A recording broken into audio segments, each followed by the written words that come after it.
Hello, folks. Hello. Welcome to Dangerous Ideas. I'm Lee Camp. And big show for you today. I don't know if I've ever said that before, but big show for you today. We're gonna dig into Kamala Harris's first interview. I think it's the only one she's done since she was unceremoniously. No, I guess it was actually ceremoniously handed the Democratic nomination for president with 0 votes cast for her to be the Democratic nominee for president. Also, 0 votes were ever cast for her to be vice president. That's because that's how our system works.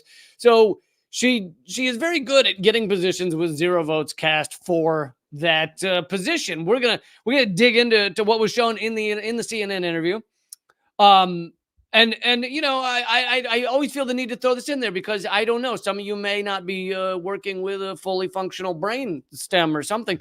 That me criticizing Kamala Harris does not mean I love Donald Trump. Donald Trump is a horrific, horrible, horrible human being. But see, when you're in a waning empire, it vomits up these type of people, and you can criticize both of them because they're both corporate shit shows. And so we're going to be getting into all that. And yes, for those of you who want to know why there's no Eleanor and you're only here for the Eleanor Goldfield portion of the show, sorry, she is gone for a few more days. She will be back.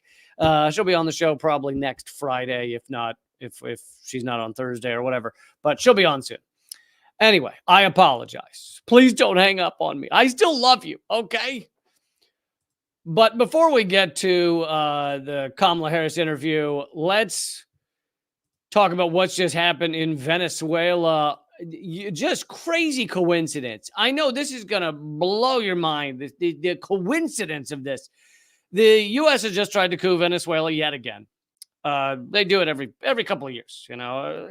I mean, they do it every couple of months. It just depends on what style it takes. Is it going to be 6 random mercenaries on a raft? Is it going to be a concert led by Richard Branson? Is it going to be a random dude named Guaido who's suddenly called the president? You never know. And that's what's fun with their attempts to coup Venezuela. You never know how they're going to do it.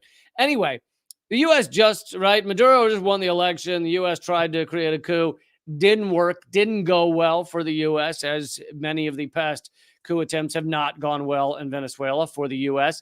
And total coincidence, unrelated, 100% unrelated, Venezuela is seeing a terrorist attack on their electric system, which has resulted in a lot of power failure across the entire country.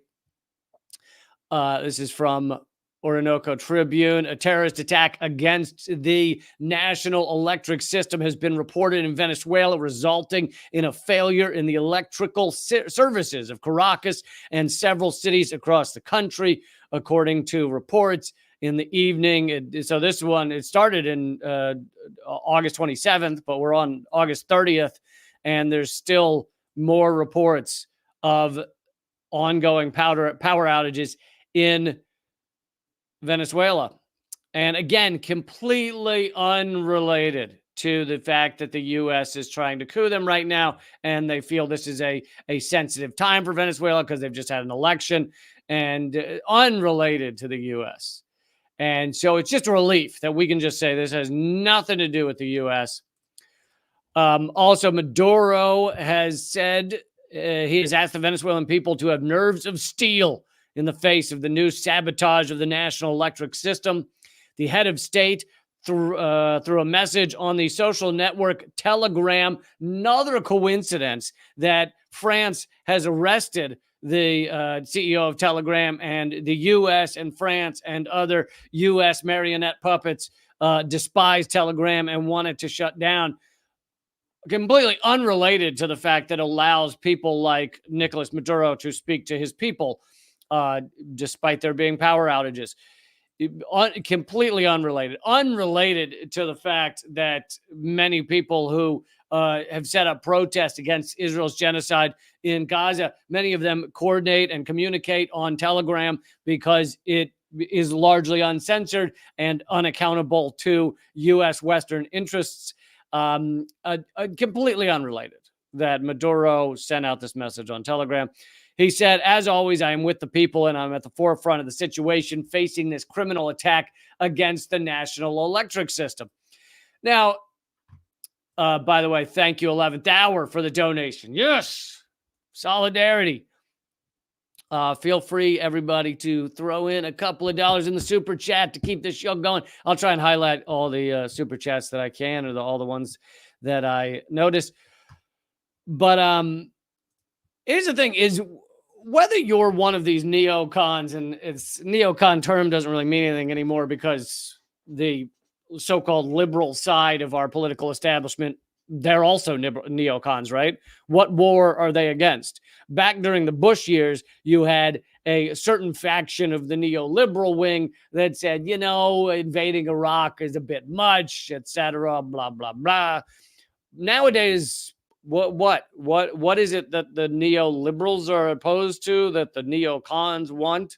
In fact, there's certain things the neocons don't want, certain invasions the neocons don't want that the neoliberals do. Anyway, it's because they're all basically pro-war, so it's all bullshit. But whether you hate Venezuela for whatever reason, whether you're just like, oh, I just want those people, I wish there was someone else in power in Venezuela. Even if that were the case, shouldn't you not want people to suffer through power outages, which do kill people, right? People in hospitals, etc., die from power outages all the time. So shouldn't you kind of be with the people of Venezuela no matter who their president is? I don't like their president, so I'm going to celebrate the fact that they don't have power and that they're suffering. And this is also the nonsense behind our economic sanctions, our economic war against Venezuela is, even if you don't like their president, even if you wanted to believe the propaganda that he lost the election, which he didn't, but even if you're kind of dumb enough to believe that, still, why would you want economic sanctions that kill poor people? Like 100,000 poor people have died in Venezuela. Because that's in economic war, the people that die most commonly are the poor, the elderly, babies, right? Those children, small children, those are the ones who generally die from economic war. So even if you were like, oh, I hate Maduro, I hope a random baby in Venezuela dies. Yay. Awesome. What? What's the matter with you? What are you talking about? So anyway, wanted to bring you that. I'll also bring you this before we get into the Kamala Harris interview. And by the way, I should also mention that later I'm going to bring you a segment on how the NED, the National Endowment for Democracy, which is a CIA cutout, they are melting down right now. Thanks to the gray zone. They are just shit not going well at the NED. I'm going to bring you that after the Kamala Harris interview. So please click thumbs up and all that good stuff. But let me just bring you this. I didn't realize this would be like a daily segment. I didn't know I'd be doing a daily segment on who is getting arrested today for speaking out against Israel's genocide. But it has become a daily thing, First, one segment on Richard Medhurst, and a segment on Scott Ritter, although his is also connected to being against the proxy war in Ukraine.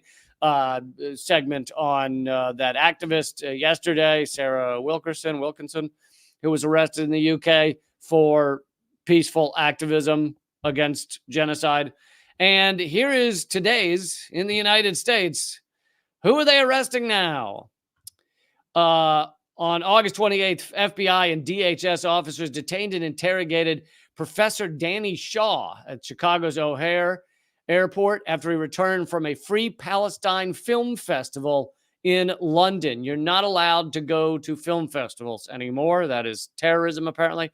According to Shaw, agents from the FBI's Chicago field office grilled him for 3 hours about his Palestine solidarity activism, demanded to know the name of his contacts and any organizations he's worked with, and denied him the right to speak with a lawyer, because we don't have that right, Of course not. Of course, no, you don't have any right to a lawyer. Who told you that?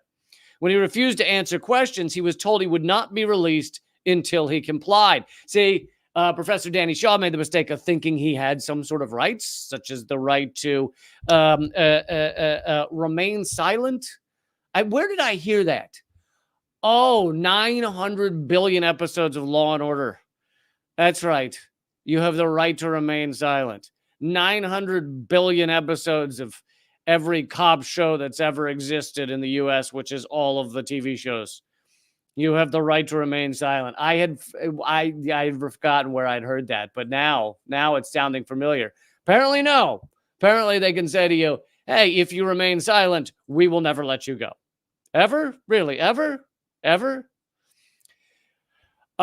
He said the agent seized his cell phone, computer, notebooks, other belongings, and asked hundreds of questions about his work and personal life. Shaw was fired by, this is in April, this is not yesterday.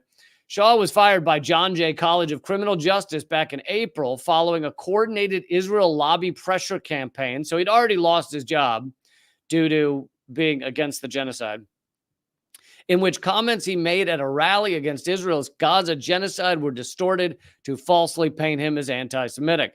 Oh, really? Where have we heard that before? People being falsely called anti-Semitic for being against a genocide. That sounds a little familiar. Okay. So that's today's segment of who are they arresting now for freedom of speech? Okay, let's get into this Kamala Harris interview. She has basically refused to do almost any interviews. She is just going on vibes.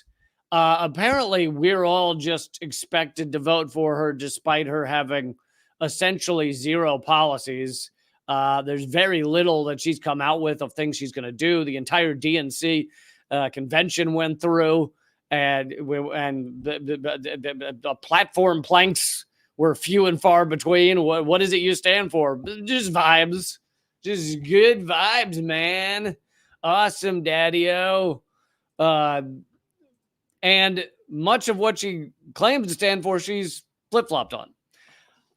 Now, I played a video for you yesterday of people being asked, supporters of hers being asked, what's the favorite thing she's done that she's accomplished. You know, what is the number one thing she's accomplished that you're a fan of? And they couldn't actually answer the question. Now, I would argue Trump supporters also can't answer the question. And if they were asked the question, they probably actually would answer it. It just wouldn't be true. They'd go, he helped the working man. Oh, did he? Did he? Come on now. Really? So, all right. Let's play some good old-fashioned clips. Oh yeah, I want to start with the Kamala Harris on fracking first.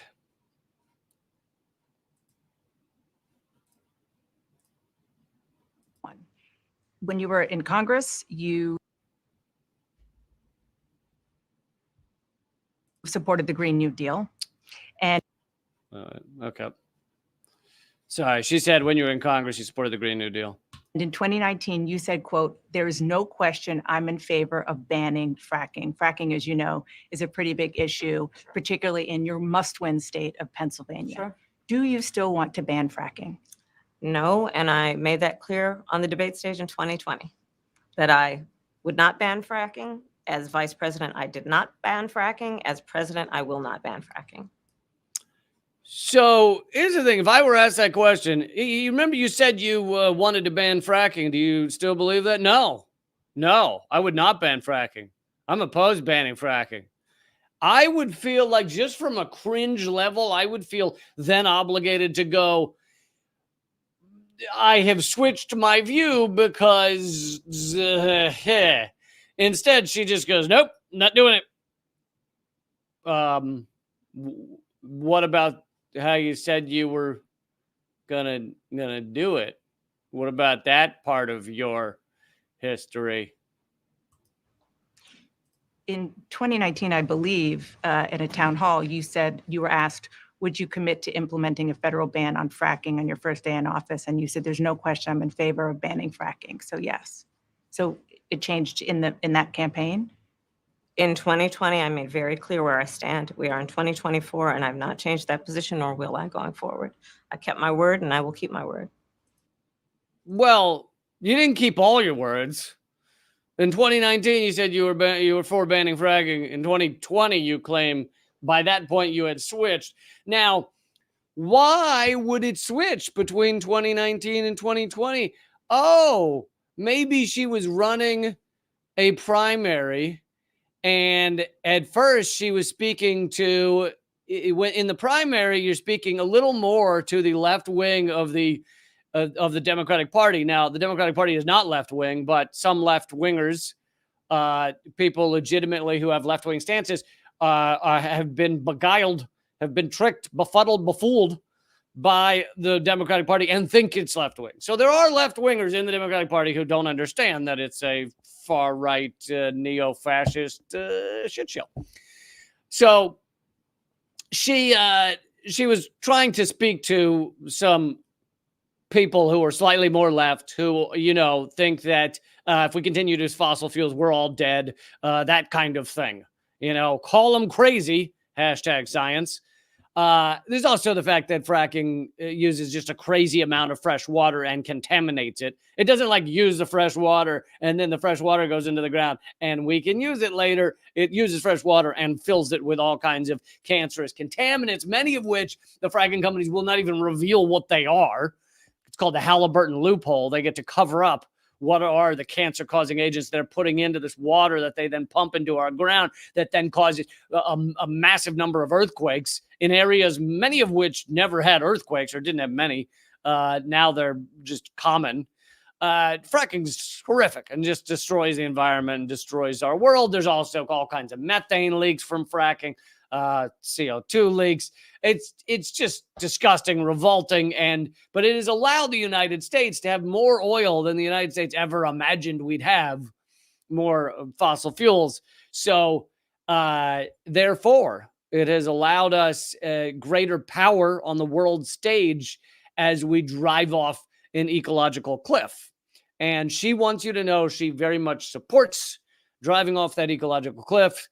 And the reason for this is because one of the biggest swing states, one of the most important states right now is Pennsylvania, where fracking is hugely popular. And she is all for it now. Suddenly, Kamala loves fracking. I love how she doesn't even feel the need to explain. Like, the CNN interview is trying to be like, basically, can you explain why you shifted? And she just goes, nope, 2020, I said not going to ban it, and I'm not banning it, not doing it.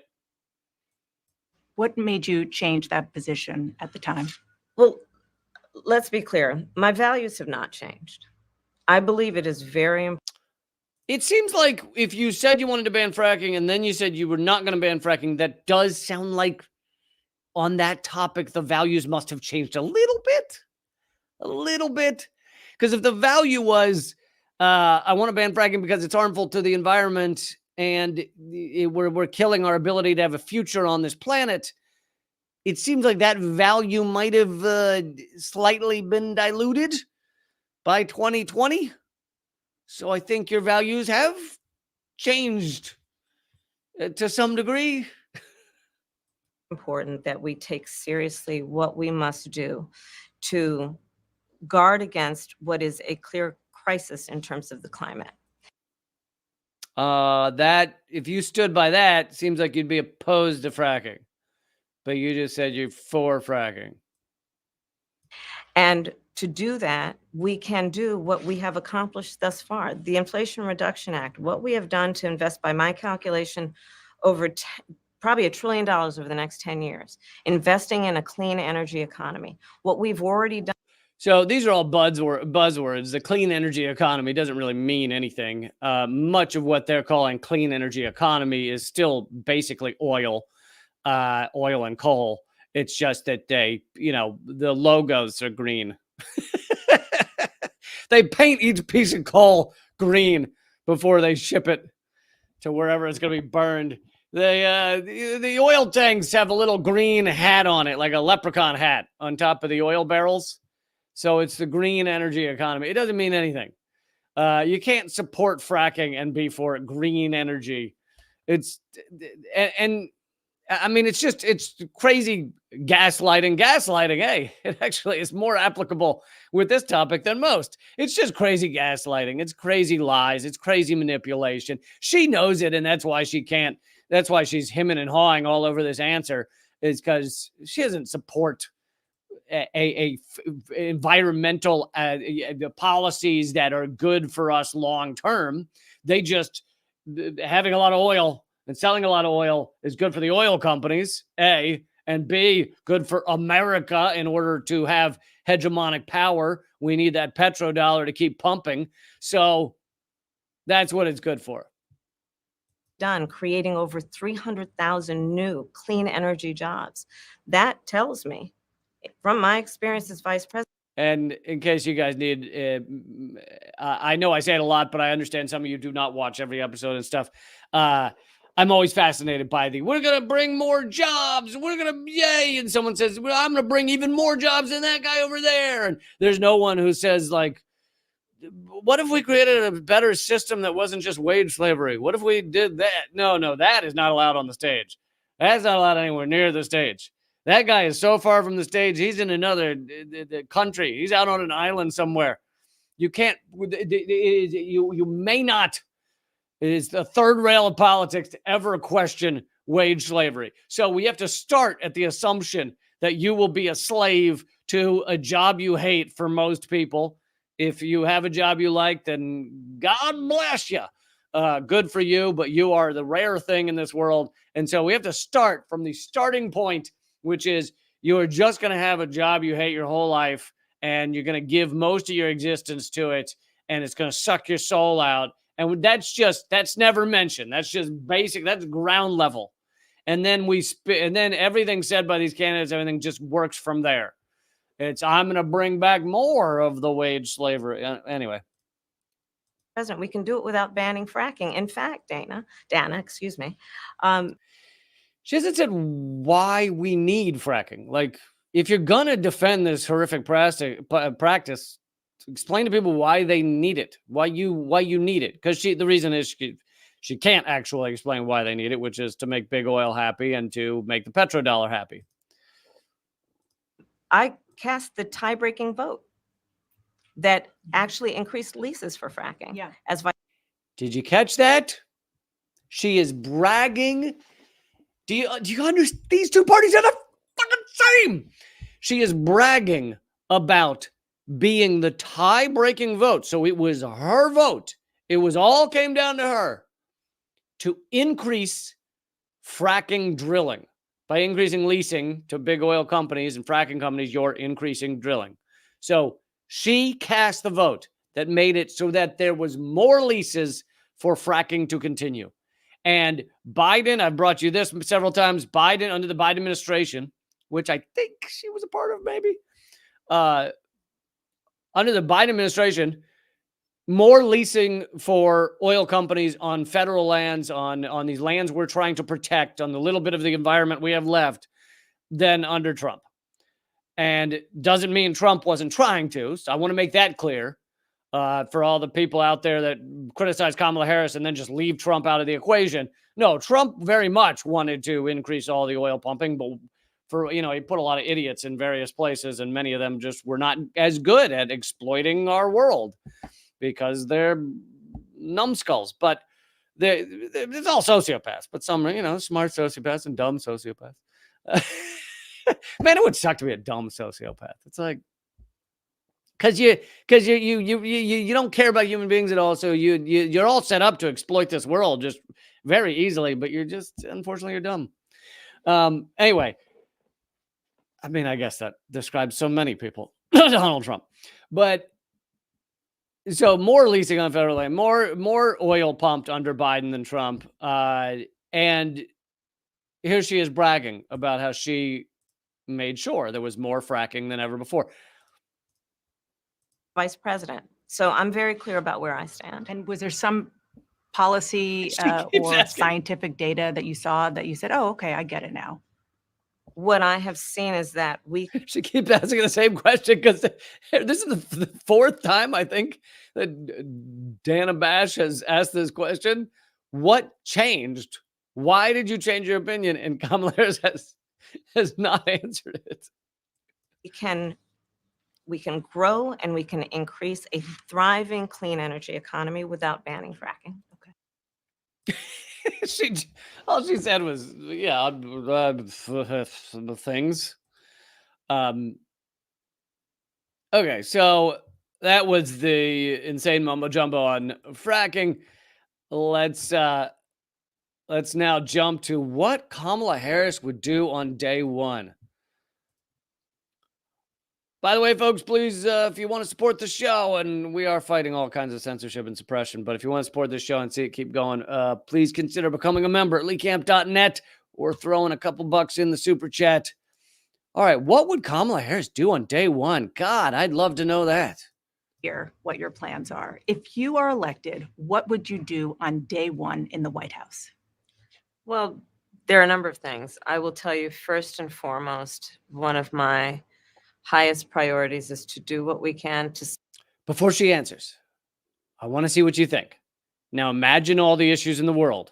Imagine what's going on right now. There's a genocide in Gaza. 40.5 thousand people murdered, and that doesn't count disease and hunger. There's a catastrophic climate crisis we're facing. There's a proxy war in Ukraine where hundreds of thousands have died to the point that they've basically killed their entire through the war and the U.S. efforts to create this proxy war. Ukraine has lost almost all the normal fighting age males in the society, so that now they have the average age of military people in Ukraine is over 45 because all the young men are dead. Just imagine all of the things. Day one, what are you going to do? Oh my God. And then of course there's all the stuff you could do for average Americans. Let's hear. Do you think it's going to be genocide? She's going to stop the genocide? Support and strengthen the middle class. Support and strengthen the middle class. That's super vague. And by the way, it also means fuck poor people. What are you going to do on day one? Well, I only care about the middle class. Why do they always only care about the middle class? Because those are the ones that more often vote. Middle class, first of all, the rich is a smaller segment of society. So they run things, but you're not going to speak to them because they're a smaller segment, top 10% or something. So you got a small segment. Then you have a massive group of Americans that consider themselves middle class, whether they are or not. I mean, we've kind of destroyed much of the middle class. But then you have a massive amount of Americans who are poor or working poor, and they apparently don't matter to Kamala Harris and these people. And the reason is because poor people are less likely to vote for several reasons. One of them being that many of them don't have transportation to the voting booths. Many of them, I know this is going to sound crazy, have jobs that they go to, because in a lot of countries, the voting day it's a day off work. Not in the U.S. Just good luck getting there. Good luck making it to the polls. So many poor people are working 1, 2, 3 jobs, maybe kids as well.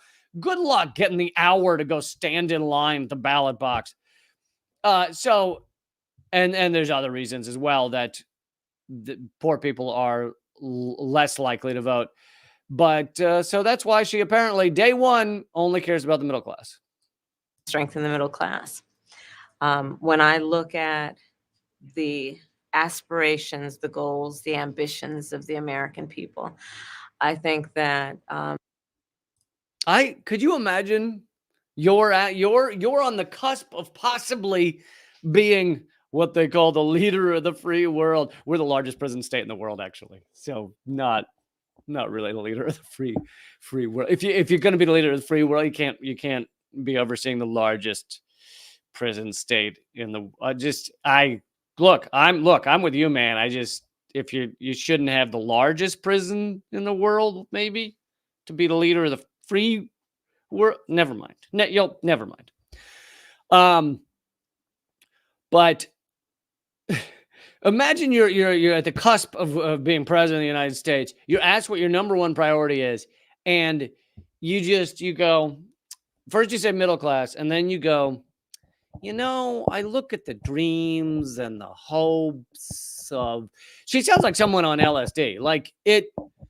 How is it not? Yeah, the fucking genocide. How is it not?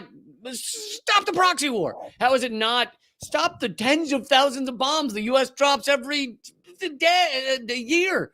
How is it not stop people from dying from unclean water, which the estimates are would cost $10 billion every year to give the entire world clean water? The number one killer of human beings across this world is unclean water. And we could end that for $10 billion, which, yeah, it might be a lot for me and you. Guess what? It is nothing to our Pentagon. It is nothing to our government.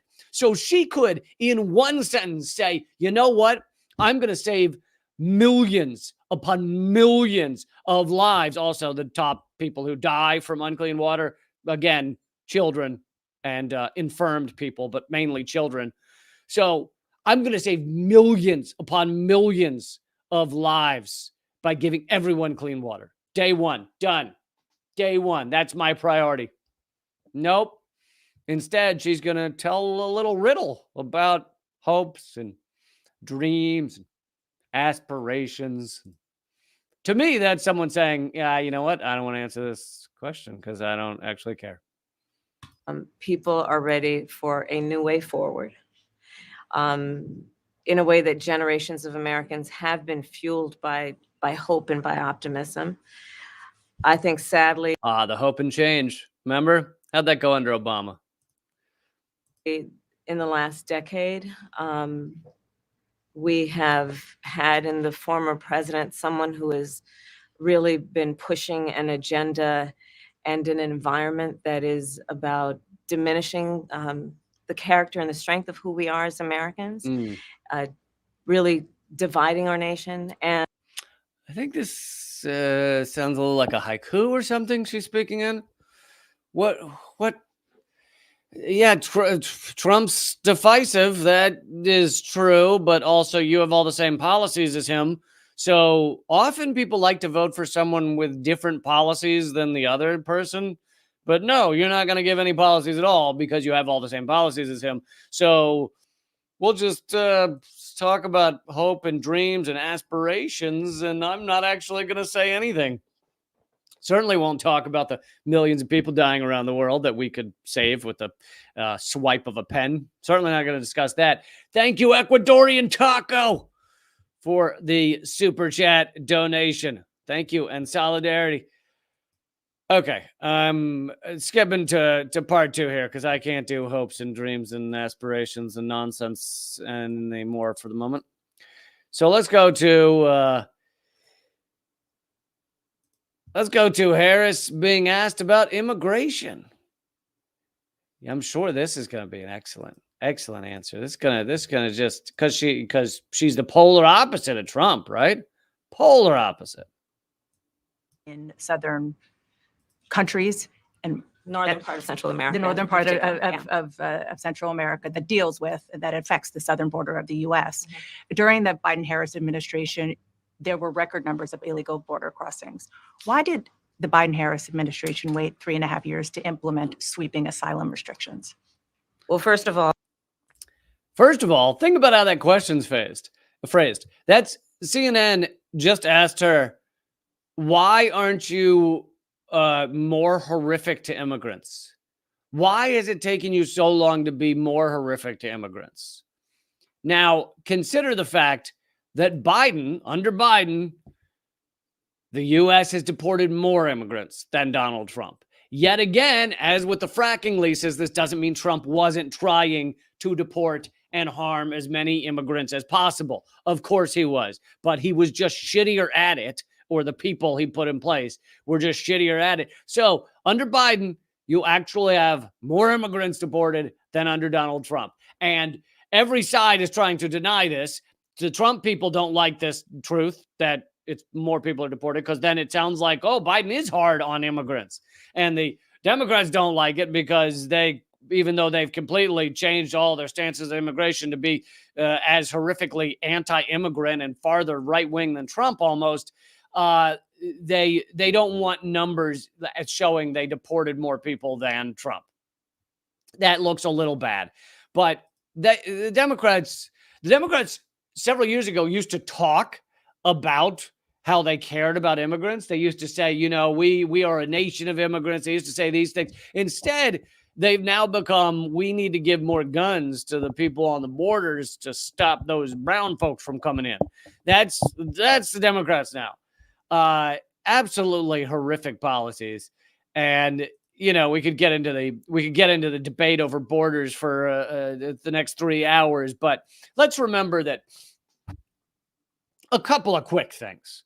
Borders they make no sense. They're in our mind. I mean, the idea that, someone put a line there and the guy on the other side of it is less equal than me and I deserve better because I was born 12 feet this way and he deserves to die because he was born 12 feet that way. It's just nonsense. It's a nationalistic, jingoistic bullshit nonsense.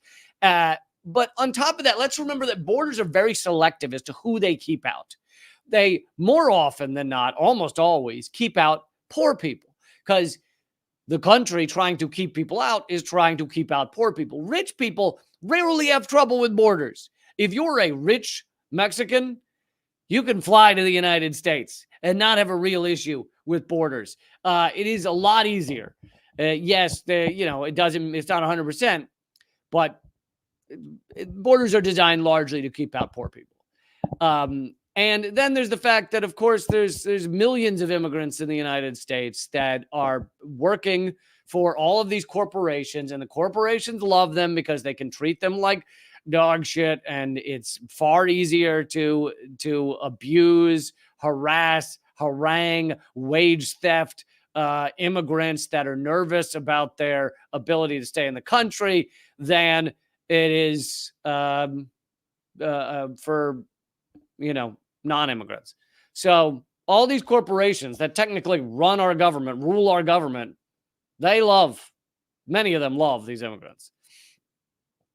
So it's so nonsense in so many different ways. What was the one other thing I was going to say? And also the United States, through our entire history, several hundred years, the United States has had about 10 to 15% immigrants in our population at any given time. They just used to be different people, right? For a while, it was Irish and Italian, and now most of what they're talking about is from Latin America. And those immigrants back 100 years ago were hated equally, right? Oh, the goddamn Irish, goddamn Italians, like all that bullshit. And it's all in our heads. It's all just hatred. And here she is spouting that hatred, saying, we got to stop those immigrants. Man, did we do a good job of stopping those immigrants? And CNN's asking her, why didn't you stop those immigrants more? Well, the root causes work that I did as vice president, that I was asked to do by the president, has actually resulted in a number of benefits, including historic investments by American businesses in that region. The number of immigrants coming from that region has actually reduced since we began that work. You remember famously one of Kamala Harris's things is she went, I don't know where she was speaking, but she was speaking about Latin Americans wanting to come to the United States. Most of them are coming from countries the U.S. has destroyed or impoverished. And her answer to immigration was, don't come. She just said, if you're thinking of coming to the U.S., don't come. Really? I thought we were, give us your poor, your tired, your huddled masses. We care for everyone. Done with that? Oh, yeah, we're done with that. But I will say this, that Joe Biden and I and our administration worked with members of the United States Congress on an immigration issue that is very significant to the American people and to our security, which is the border. And through bipartisan work, including some of the most conservative members of the United States Congress, a bill was crafted, which we supported, which I support. And Donald Trump got word of this bill that would have contributed to securing our border, and because he believes that it would not have helped him politically, he told his folks in Congress, don't put it forward. He killed the bill. Okay, so what is she really saying if you actually break it down? She's saying that she has the same stance on immigrants as Republicans, as Donald Trump, and the only reason they use the term securing the border, that means that's a nice little euphemism for destroying lives and deporting as many as you can. But she's saying I have the same stance as Donald Trump because she's right wing. So are most Democrats in government. So I have the same stance as Donald Trump, same stance as Republicans, and we were going to pass a bill that would have armed, given money and more men. She talks in a moment. I probably won't play it, though, of adding 1,500 more Border Patrol agents. So more militarized, more fascist, more guns, more money, all of this stuff Trump would love. And the reason Trump got the bill crushed is because it would look bad for him that the Democrats were the ones creating the fascist environment at the border and not him. And she's proud of this. She's saying, damn, Trump wouldn't let me create more fascism at the border. Oh, why I oughta. And by the way, this is even the liberal outlet Vox, which, is largely a Kamala Harris supporter and everything. They put out an article recently about Kamala Harris's massive shift on immigration, but as well as the Democratic Party's massive shift on immigration. They say it was at full display at the DNC. Democrats all hate immigrants now as much as Republicans do. So good to see. And then Vox, being a neoliberal outlet, has questions like, why is the left holding back its ire? Well, first of all, you're not talking about the real left. You're talking about liberals who believe all this propaganda. And also, much of the left has been destroyed. There's not a large left in the United States left. And the ones that remain are being arrested right now by the FBI for supporting Palestine. Anyway, so that's even from liberal outlet Vox. All right, let's go back to this for a minute. A border security bill that would have put 1,500 more agents on the border. And let me tell you something. The Border Patrol endorsed the bill. There it is. Border Patrol, the fist of the fascist state on the border, supports the bill that Kamala Harris and Biden wanted to get through. So are you starting to get it? All these people have the same stance on this thing. The Border Patrol want to be more fascist. Kamala Harris wants to be more fascist and militarized. Joe Biden wants it to be more fascist and militarized. John Trump wants it to be more fascist and militarized. Republicans wanted to be more fascist and militarized. The only reason the bill didn't go through was because Trump realized it would look bad for him if Biden and Kamala were the ones to give more money and troops to the border. Good. Thank you, Teresa, for the donation. Teresa says, to end on a positive note, tell us something fun you did on a vacation. I went parasailing. It's not actually true. I just wanted to say something that would sound like something someone does on vacation. Okay, I want to play one more clip. This is the last clip from Kamala Harris. Then we're going to get into how the NED, the National Endowment for Democracy, is melting down with multiple people fired thanks to, or losing their jobs, thanks to the gray zone. All right. One more clip. This one about Israel, because Kamala Harris is just awesome on Israel.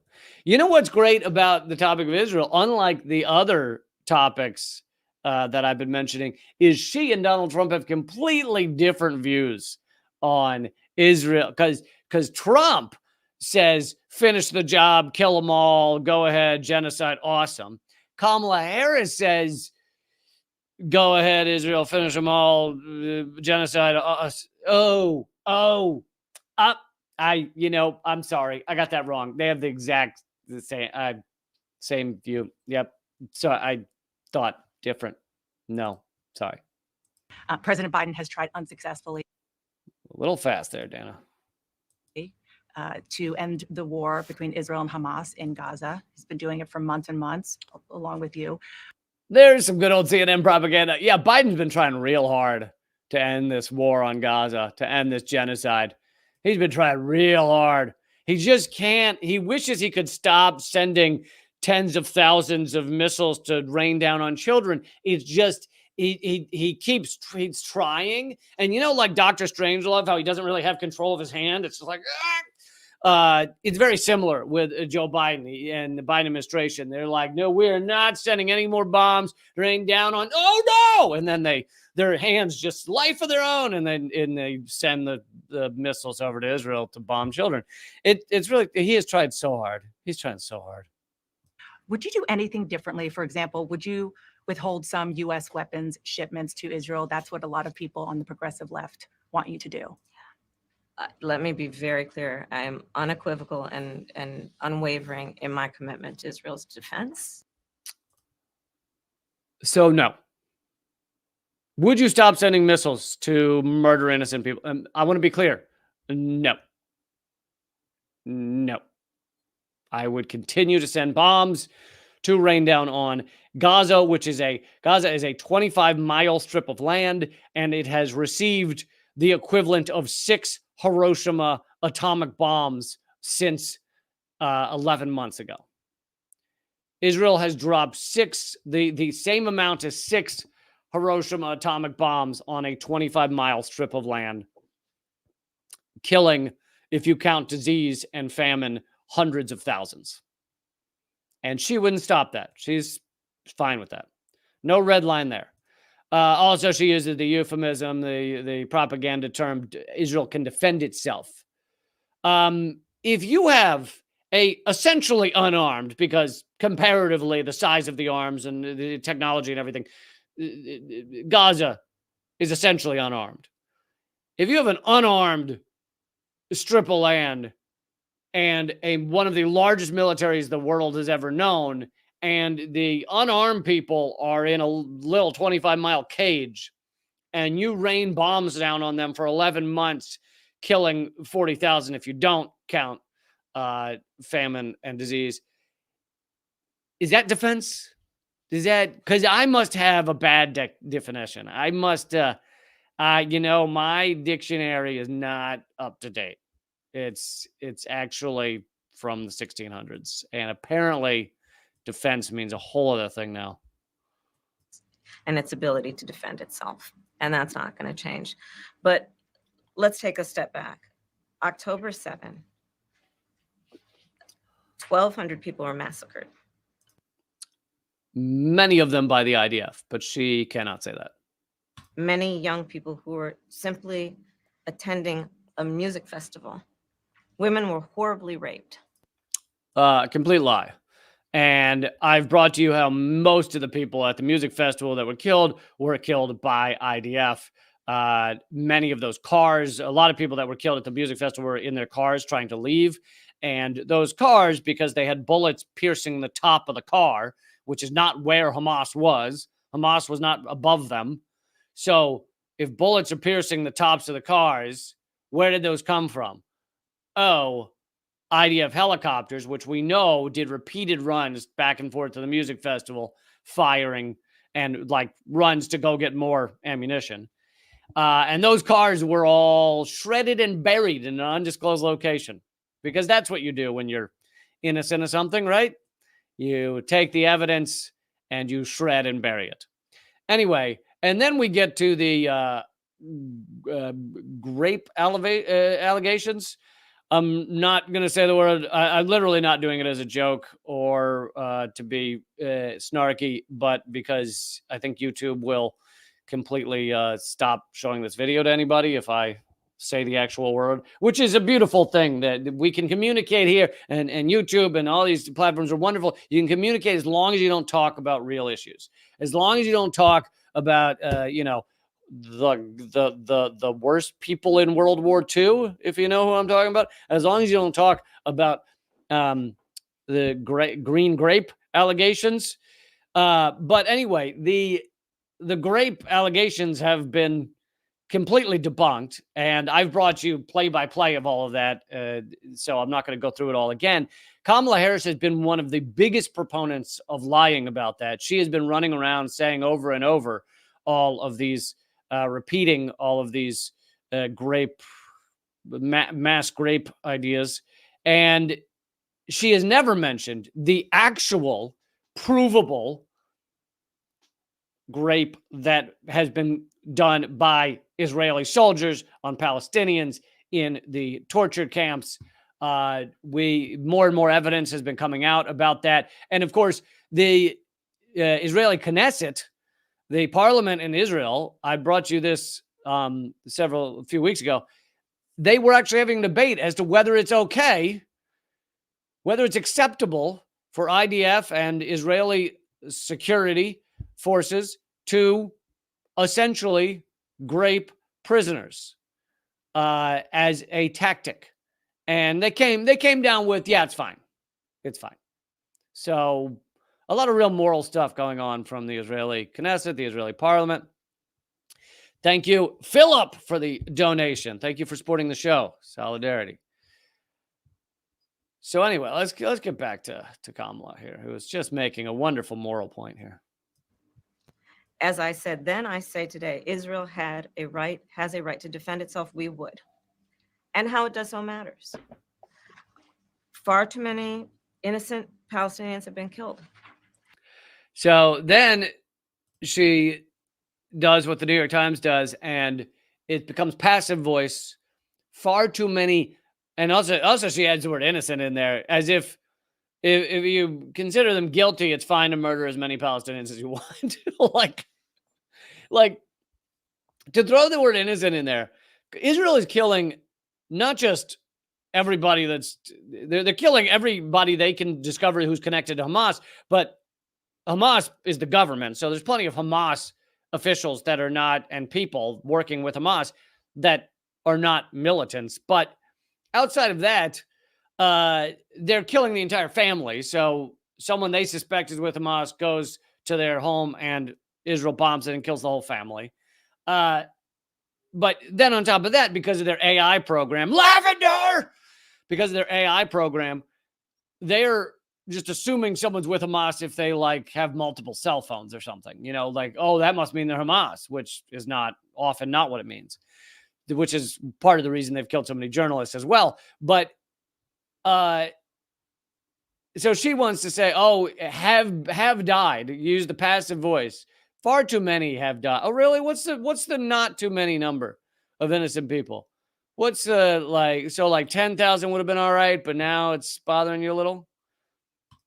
And we have got to get a deal done. We were in Doha. We have to get a deal done. This war must end. In the meantime, and we must get a deal that is about getting the hostages out. By the way, hostages, whenever you hear them say hostages, that only means Israeli hostages, right? In Gaza, being held in Gaza. Never means all the hostages that Israel's holding, the 10,000 that Israel's holding, and their prisoners, many of whom they're torturing, many of whom are children or women. Those are not hostages, apparently. That doesn't count. Okay, don't talk about those. Just got to get the hostages out. And of course, they've done borderline nothing to actually get a ceasefire. Also, she might want to mention, in terms of not getting a ceasefire, that Israel has bombed and assassinated the main negotiator of Hamas. The main person that was sitting down with people to come up with a ceasefire deal, Israel murdered him. So does that sound like Israel's looking for a ceasefire? Anyway, I want to get to this NED story, so I'll end with Kamala Harris there. But it's amazing how her so-called stances, many of which she won't even tell people, but they're all the same as the Republicans. They're like, what's different? What is different? It's unbelievable. And going after her, criticizing her justly, rightly on the facts, is not me running around saying I love Donald Trump. Donald Trump is a horrific human being. He is a corporate brand. He's been vomited up by this empire. as has she.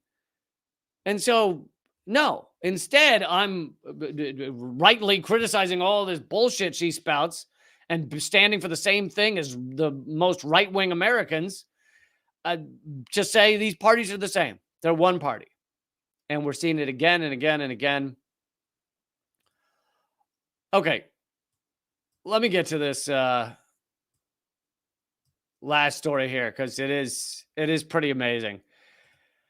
And by the way, thank you everybody for being here. I hope if you feel like you gotten 38 cents out of 36 cents, can't remember, out of this episode, I hope you will join up at leecamp.net, which will forward you to my locals page. And when you join up, you get my ebooks, both of them. You're going to get 2 ebooks. You get Dangerous Ideas and Bullet Points and Punchlines.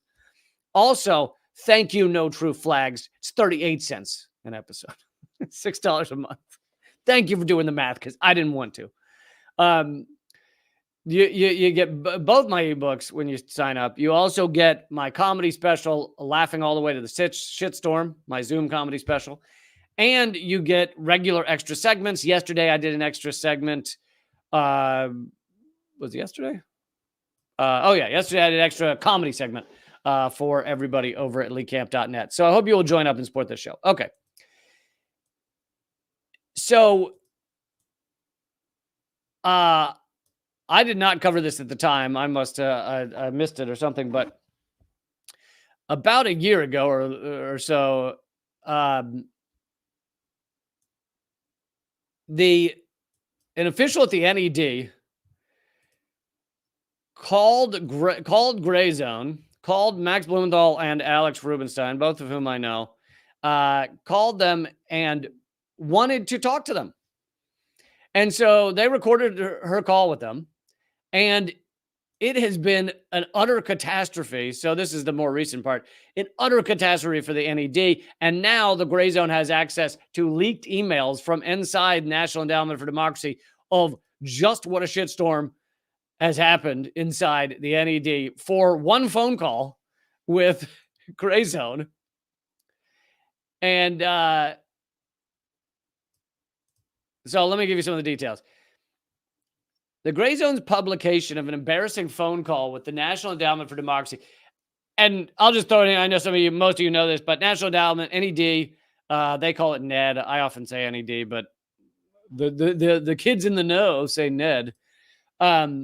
They are a CIA cutout. What does cutout mean? It means that initially their job was done by the CIA in order to create coups around the world, but the CIA realized that looks bad, so it became its own entity. That it was cut out from the CIA, became its own entity, and it continues to try and create coups around the world via grants, sending a lot of money over there, other techniques, and that's what they do. And anyway, I'll get into some more of those details in a minute, but phone call with the National Endowment for Democracy VP triggered an institution-wide meltdown at the U.S. government's Regime Change Laboratory. Following the call, the group's founding president privately admitted the fiasco exposed major problems beneath the surface. Leaked emails obtained by the Gray Zone reveal that the organization has since descended into chaos, with 2 senior officials fired due to the fiasco and remaining staff engaged in civil war. Now, this is kind of a funny side point that the 2 sides engaged in civil war are the neocon old guard and a more woke new generation, quote unquote woke, hired to replace them. So inside the NED, as with most organizations across the U.S., there is some push to become more woke, to care more about people's feelings, and to not treat people as shitty and things like that. And that would all be fine. I support people caring a little more about other human beings. The problem is that shit is used to cover up. Well, it only becomes shit when it's used to cover this up, but it's used to cover up the fact that this is a regime change organization. It's an office where they try and figure out how to bring down governments via soft power. soft power, not usually guns, although some of the people they support will have guns. NED wouldn't supply them with the guns, but they might have a gun or two. Anyway, senior NED management is currently in complete disarray, with 2 high-ranking staffers fired due to their handling of the Gray Zone's phone call, and founding president Carl Gershman isolated and marginalized by those who took his place. What began as a bitter dispute over the decision to engage with the Gray Zone ultimately devolved into a full-fledged culture war that pitted the group's neocon founders against its more liberal recent hires, derided by the neocon old guard as woke flakes obsessed with microaggressions. One of the fired NED staffers, neocon Michael Allen, accused his progressive boss of a clear campaign of harassment, marginalization, and victimization, and fretted over her, meaning his boss, allowing NED staff to attend pro-Palestine rallies. So Michael Allen's a big Zionist, and he was upset that some staff were going to pro-Palestine rallies. He was so incensed by his dismissal that he threatened to reveal the details of his firing to the, quote, many mailing lists of key decision makers and opinion formers that I've built and retained over the years. Basically, I'm going to become a whistleblower on what goes on inside the NED if you don't give me a very large settlement, which included a year of, he was asking for a year paid salary. And we don't know whether he got it or not, but the fact that he's been kind of quiet since then means he very well might have, basically, with this threat. But a little more on NED real quick. Since Gershman retired, so the founding head of NED, NED has undergone a dramatic internal shift. A new generation of ideological milquetoast social progressives have taken the reins of the organization and attempted to align the NED's programming with the diversity politics that animate the Democratic Party. Among those hired in the post-Gershman era was Leslie Ahn, a self-described senior creative communicator who apparently knew very little about the NED when she came on board. And I think it's actually true that she knew very little. I'll get more into that in a minute. In one of her first moves as the organization's vice president of communications, so she was vice president of communications and public engagement, Ahn decided to initiate a phone conversation with the Gray Zone to refute the notion that her employer functioned as a CIA cutout. So I'm going to play a clip of it in just a second. Hilariously, she gets this job. The inside NED, many of them, it appears clear, even possibly the VP of communications, many of them don't exactly understand what the NED is. They do know that they give grants, and they specifically only give grants to a certain side of a population. In Venezuela, the NED would only give grants to the right-wing opposition that wants a U.S. invasion, literally has called the U.S. to invade their country and steal their resources. So, for example, NED, when it comes to Venezuela, is only going to send money down to that right-wing faction. Now, thank you, Sir Edward Ross, for the donation, for the super chat. And by the way, no matter when you're watching this, whether you're watching it live or not, you can throw in a couple bucks by clicking the little thanks or $ or hearts, or I don't know what it is, but it's by the comment. And you guys know. But so many of these employees at NED, they know that they send these grants to a certain side of Venezuela. But if you believe, which most Americans do, all of the propaganda that has been fed to us about Venezuela, to stick with this one example, then you think that, well, we're sending money to help get the dictator out, right? That's what we're doing. So if you buy into all the propaganda, then you don't view it as the U.S. trying to crush countries around the world. I hope that makes sense. Maybe I'm over-explaining. Maybe I'm under-explaining. Who knows? But I'll stop there. So it does seem, I know you may just think that she's lying in this phone call, but I'll play a clip for you, and I think you'll see she legit doesn't know what the NED is, which is kind of amazing. Thank you, NA, for the donation. Solidarity. Biden did a coup in Pakistan. That's true. Imran Khan is in jail because of it, and the military keeps slandering him. It's so good to see netizens step up for the truth. Thank you, NA. And yes, Biden and leaked transcripts have come out showing the U.S.'s involvement in that. It was a lawfare coup. I mean, Imran Khan was also shot. So there were efforts to make it a murder coup, but it was a lawfare coup that got him locked up and removed him from power, and the U.S. was behind it. Okay, so Leslie Hahn decides as her first effort as VP of Communications, she's going to take a new tact for the NED. Rather than ignoring all of these outlets and all these people like you and me who know that NED is a CIA cutout, she's going to do the opposite. They've been ignoring us. They've never spoken to us. I don't think they've called anybody to say, no, we're not CIA cutout. We just love the peoples. They haven't done that. So this was a shift, and they call up Max Blumenthal and Alex Rubenstein. And here's a clip of the phone call. It's truly amazing. Let's see. Did I already highlight it? No, I didn't put. Step one is usually to put it on the screen. That's always a plus. Hey, who's this? This is Alex Rubenstein and my editor, Max Blumenthal. I know Alex was curious to know what you were interested in discussing. Yes. Thank you so much. So we're just, there's been several columns where there seems to be the implication that National Endowment for Democracy is somehow linked to the CIA or part of the CIA, or I forget what the exact language was. It was like a cutout of the CIA. I'm not really even sure what that means. And I just wanted to reach out and ask you where you guys are getting that, because we're not part of the CIA. We haven't said that you are a part of the CIA. The term cutout refers to specific remarks that have come from two of your founders, one being Alan Weinstein and the other being Carl Gershman, saying that it would be terrible for democratic groups around the world to be seen as subsidized by the CIA. We saw that in the 60s, and that's why it's been discontinued. We have not had the capability of doing this, and that's why the endowment was created. Similar quotes from Alan Weinstein, who said, a lot of what we do today was done covertly 25 years ago by the CIA. Well,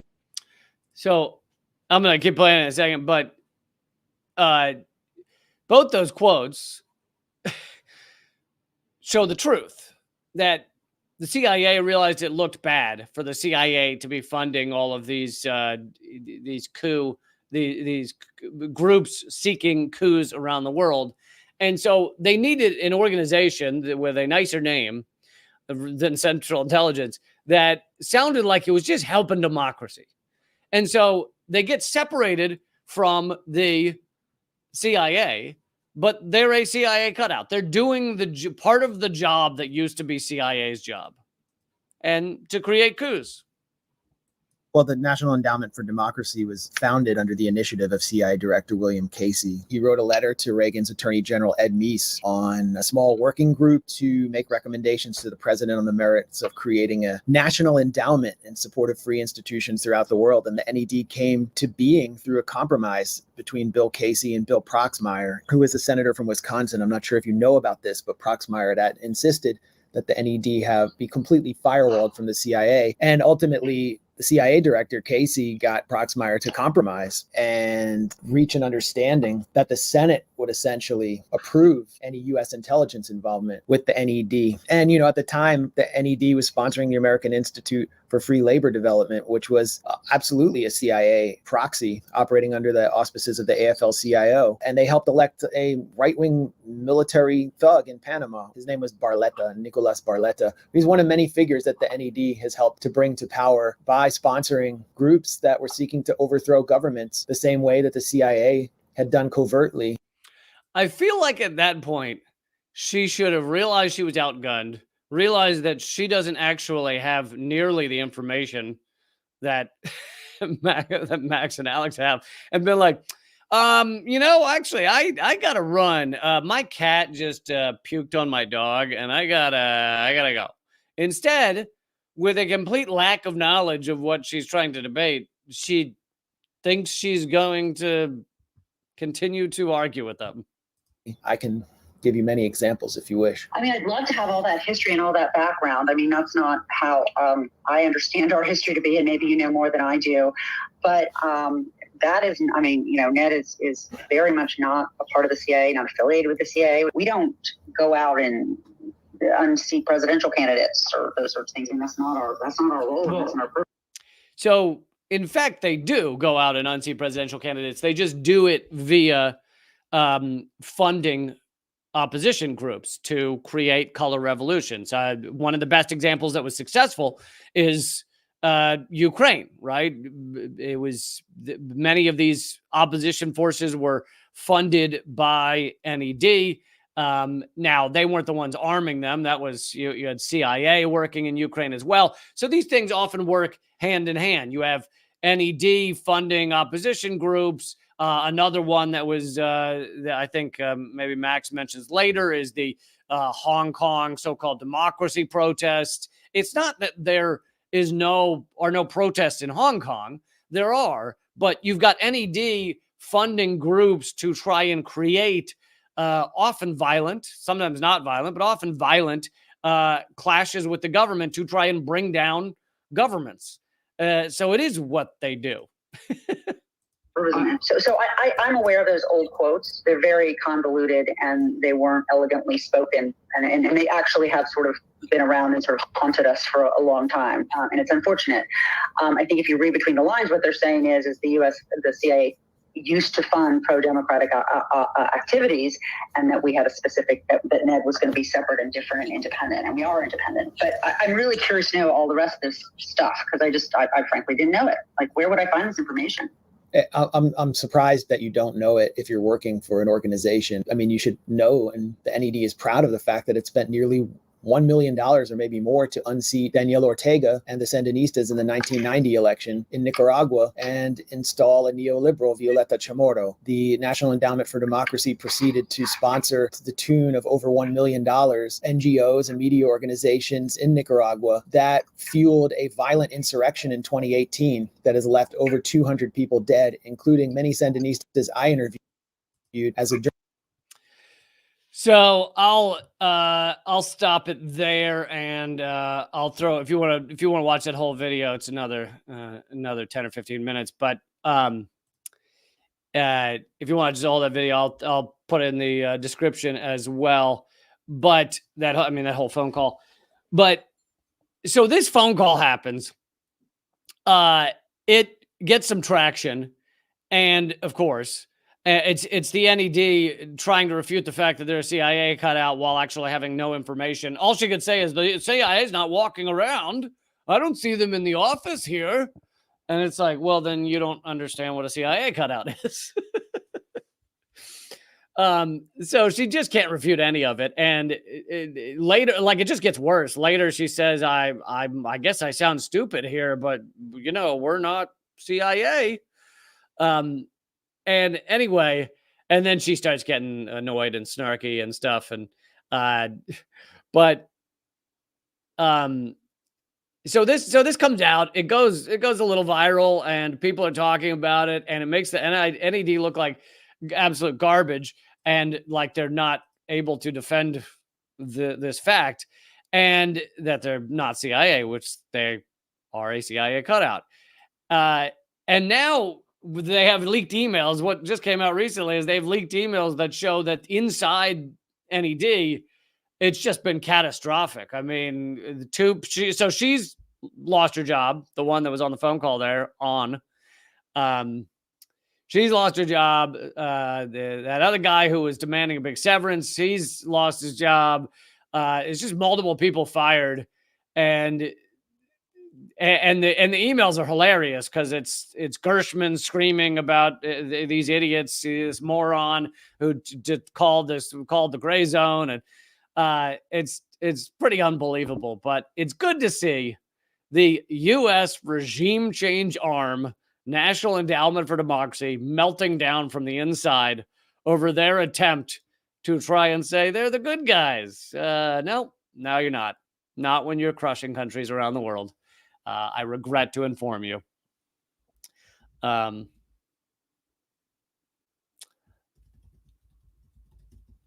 put here's the link to the Gray Zone video. But okay, I am going to, and maybe there'll be more updates. Maybe more people will get fired. Maybe. I'm going to wrap it up here, but I do have live streams 4 days a week, Monday, Tuesday, Thursday, Friday. I did try a later one yesterday, but most of them are at 3 p.m. Eastern, noon Pacific. I might try another later one soon. Let me know if you prefer the later time. I did it at 8 p.m., but didn't seem to. It seemed like similar number to normal showed up. I also, what else? Yeah, live streams, specials, special videos coming out on patreon.com/Lee Camp, as well as leecamp.net over at my locals page. To everybody at locals who make this show possible, thank you. And I think that's it. I think that's all I got. Keep fighting, folks. We're in this together, and you guys are all the best, and you're the real human beings. Everybody else is not. So it's just a few thousand of you that are real human beings, and all the rest suck. Maybe not all the rest. All right. I'll see you Monday. Keep fighting.